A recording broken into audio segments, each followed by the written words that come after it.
ভালো জিনিসের সুবাস যদি তুমি নিতে চাও, তার মানে কিন্তু তোমার ওই পরিমাণ এফোর্ট এবং ওই পরিমাণ হার্ড ওয়ার্ক তোমার করতে হবে।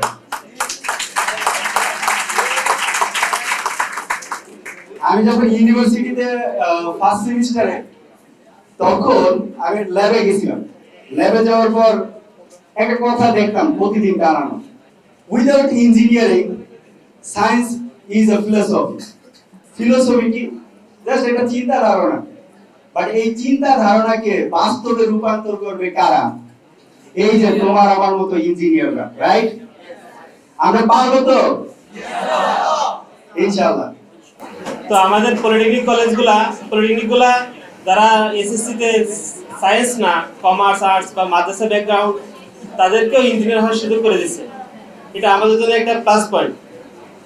এই জন্য আরেকটা বিষয়, আমরা যারা সায়েন্সে ছিলাম তারা এই পলিটেকনিকের সাবজেক্টগুলো পড়তে পারবো, ভালো রেজাল্ট করতে পারবো।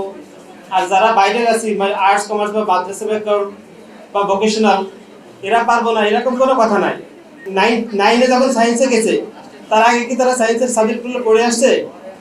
সেই সময় এসে নতুন করে শুরু করছে। তোমরা এখন নতুন করে শুরু করবা। তাদের কাছে যেমন কঠিন ছিল সায়েন্সের সাবজেক্টগুলো, ফিজিক্স, কেমিস্ট্রি, ম্যাথগুলো, তোমাদের কাছে কঠিন মনে হচ্ছে বই ধরার আগে।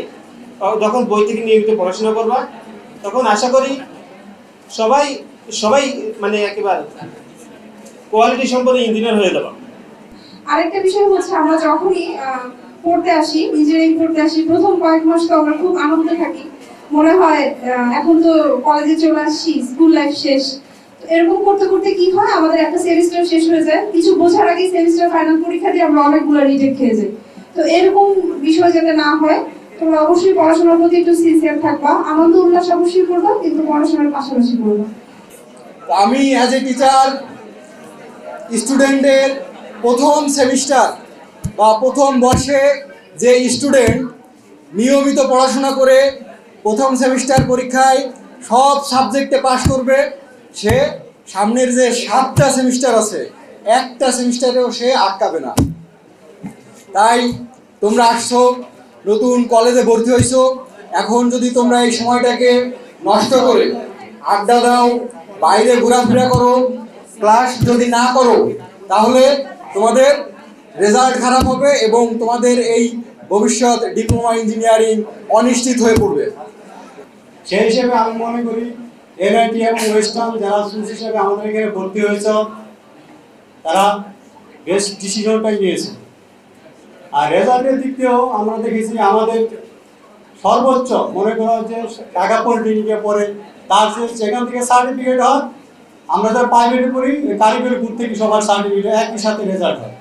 তাহলে জিপিএর দিক দিয়েও দেখা যায় সরকারি পলিটেকনিকের চেয়ে আমাদের রেজাল্ট ভালো হয়। সর্বোচ্চ জিপিও আমাদের এখান থেকে অর্জন হয়েছে, রেকর্ড আছে আমাদের।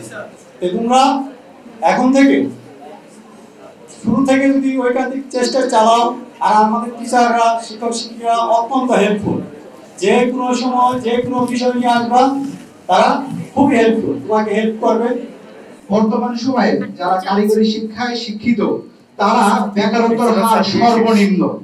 অর্থাৎ যারা ইন্টারমিডিয়েট থেকে বিএসসি করে, তাদের তুলনায় কারিগরি শিক্ষায় যারা ডিপ্লোমা করে বা ডিপ্লোমা করে বিএসসি করে, তাদেরও চাকরির ক্ষেত্রে সর্বোচ্চ পারিটি থাকে। ডিপ্লোমা পাস করে বেকার থাকে এরকম লোকজন কিন্তু কম। আদার হ্যান্ড কোম্পানিগুলোর সাথে যখন আমরা কথা বলি, কোম্পানিগুলো সবসময় আমাদের বলে যে আমাদের একটা কাজ যারা ছেলে দেন। আমরা যারা কারিগরি শিক্ষার সাথে সম্পৃক্ত, জড়িত, এবং তোমরা যারা স্টুডেন্ট নতুন জয়েন করতেছো, তোমরা একটা জিনিস নিশ্চিত থাকো, 4টা বছর আমাদের সাথে সময় দেবা। তোমাদের লক্ষিত, তোমাদের যে স্বপ্ন, সে স্বপ্ন পূরণ করার দায়িত্ব আমাদের ইনশাআল্লাহ।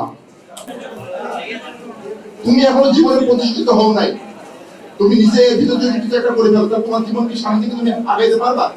আমার মনে হয় পারবা। তোমার জীবনটা ওখানে কি হয়ে যাবে, স্টপ হয়ে যাবে, ওখানেই শেষ হয়ে যাবে। তার জন্য আমি বলতে চাচ্ছি, অর্থাৎ আমাদের জীবনে এরকম বাধা বিপত্তি অনেক আসবে। সকল বাধাকে কি করব? অতিক্রম করে আমরা যদি সামনে যদি আগায় যেতে না পারি, তাহলে কি আমাদের জীবনে সাকসেস আসবে? আসবে সাকসেস না।